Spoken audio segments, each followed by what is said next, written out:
ఇలా అతి over action అంటే ఓవర్ యాక్షన్. కరీంనగర్ సిపి గారు, హుజరాబాద్ ఏసీపీ గారు, జమ్మికుంట రూరల్ సిఏ గారి మీద నేను ప్రివిలేజ్ మోషన్ మూవ్ చేయడం జరిగింది. స్పీకర్ గారికి ఈ ప్రివిలేజ్ మోషన్ ఇవ్వడం జరిగింది. చాలా పాజిటివ్గా స్పీకర్ గారు స్పందించిండ్రు, దాని మీద ఎండోర్స్ కూడా చేసిండ్రు.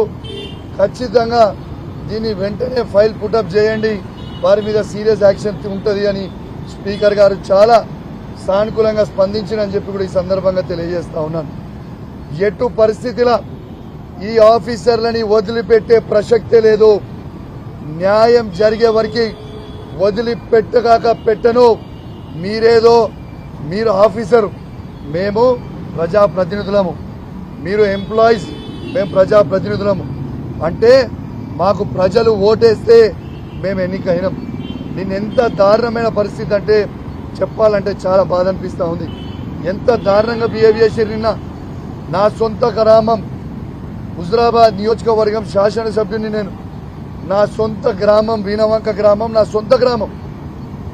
సొంత గ్రామంలో సమ్మక్కని సారక్కని తల్లిని దర్శనం చేసుకుందామని నేను పోతే, నాతో పాటు నేను నా హుజరాబాద్ క్యాంప్ ఆఫీస్ నుంచి బయలుదేరినప్పుడు నాతో పాటు నా కార్యకర్తలు ఒక 30-35 మంది ముఖ్య నాయకులు, వాళ్ళకు కూడా దర్శనం కావాలి, మేము దర్శనం చేసుకుంటామని చెప్పి నాతోని వాళ్ళని తీసుకొని పోతుంటే మొత్తము పోలీస్ వ్యాన్లు అడ్డం పెట్టి, మీరు పోవడానికి లేదు, మీరు ఆడ దర్శనం పోవడానికి లేదు, నువ్వు చేసుకోవద్దు అనేది నిన్న పోలీసు వాళ్ళు చాలా ఇబ్బంది పెట్టిండ్రు. లాస్ట్కి కేవలం నన్ను, నా సతీమణిని, నా బిడ్డని మాత్రమే పంపిస్తామని సతీమూలందరినీ దర్శనం చేసుకోకుండా హౌస్ అరెస్ట్ చేసిండ్రు. ఇలా దర్శనం చేసుకోవడానికి నేను అడిగి పోయిన తర్వాత, ఆ గద్దెల దగ్గరికి పోయిన తర్వాత సారక్క వచ్చింది. ఇంకొక అర్ధ గంటలైతే సమ్మక్క కూడా వస్తుంది. నేను వెయిట్ చేస్తా ఉన్నా సమ్మక్క గద్దెల మీద. ఆ సమ్మక్క గద్దె మీద నేను వెయిట్ చేస్తా ఉంటే, నేను నా సతీమణి నా బిడ్డ వెయిట్ చేస్తా ఉంటే, పోలీసు వాళ్ళు సిపి గారి డైరెక్షన్స్ మేరకు ఏసీపీ గారు, సిఐ గారు, అతను పోలీస్ ఆఫీసర్లు అందరూ అతి ఓవర్ యాక్షన్ చేసి దేవుని గద్దె మీద నిలుస్తున్న నన్ను, నా బిడ్డని, నా భార్యని గొర్ర గుంజుకోపోయిను. ఇది కరెక్టేనా అని నేను అడుగుతా ఉన్నాను. ప్రజల్లారా ఒక్కసారి ఆలోచన చేయండి. సారక్క సమ్మక్క జాతర అంటేనే ఒక తల్లి బిడ్డల జాతర. అట్లాంటి తల్లి బిడ్డల జాతరలో మేము పోయినప్పుడు ఒక తల్లిని గొర్ర పోలీసు వాళ్ళు గుంజుకపోతుంటే ఒక బిడ్డ ఏడుస్తా ఉన్నది. ఇది న్యాయమేనా అని నేను అడుగుతా ఉన్నాను. ఇది న్యాయమా అని నేను అడుగుతా ఉన్నాను. నేను బాధ్యత కలిగ శాసనసభ్యుని ఆ నియోజకవర్గంలో దళిత మహిళ అయిన సర్పంచ్ అక్కడ ఇంత అహంకారం కొని ఒక ప్రైవేటు వ్యక్తికి, ఇలా ముఖ్యమంత్రి రేవంత్ రెడ్డి గారి ఇన్స్ట్రక్షన్స్ మేరకు ఒక ప్రైవేటు వ్యక్తికి గన్మెన్ లెక్క, వార్డు మెంబర్ కూడా గెలవని వ్యక్తికి గన్మెన్ లాగా సిపి గారు నిలవడం ఒక సిగ్గు చేటు అని చెప్పక తప్పదని చెప్పి సందర్భంగా తెలియజేస్తా ఉన్నాను. నా రక్తం మరుగుతుంది. ఎందుకు అంటే ఇలా పోలీస్ ఆఫీసర్లకి ఆ డ్రెస్ ఒక ఐపీఎస్ ఆఫీసర్, ప్రతిమా ఆఫీసర్లు అందరూ కూడా ఏసీపీ కావచ్చు, సిఐ కావచ్చు, ఎస్ఐ కావచ్చు, ఇలా చదువుకున్న వ్యక్తులు మీ గౌరవానికి భంగం కల్పిస్తూ ఉన్నారు. ఇలా డ్రెస్కే ఇజ్జత్ పోతా ఉంది మీరు చేయబట్టి.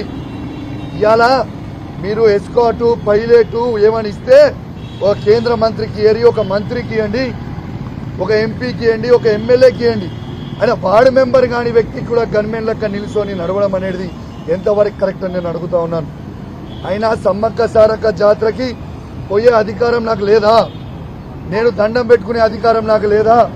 ఒక దళిత మహిళని అవమానించే విధంగా ఇలా సిపి గారు, ఏసీపీ గారు, సిఐ గారు ప్రవర్తించారు. ఒక దళిత మహిళా సర్పంచ్ని ఇలా జుట్టు పట్టుకొని గొర్ర ఉంచుకోపోయారు. ఇది ఎంతవరకు కరెక్ట్ అని నేను అడుగుతా ఉన్నాను. అంటే దళితులు బాగుపడొద్దా? దళితులది పెద్దరికం ఉండొద్దా? ఇదే దళితులు ఆడ వచ్చి కొబ్బరికాయ కొట్టొద్దా? కొట్టి దేవునికి మొక్కొద్దా అని నేను అడుగుతా ఉన్నాను.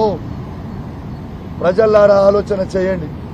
ఎంత దౌర్భాగ్యమైన పరిస్థితి నడుస్తా ఉందో.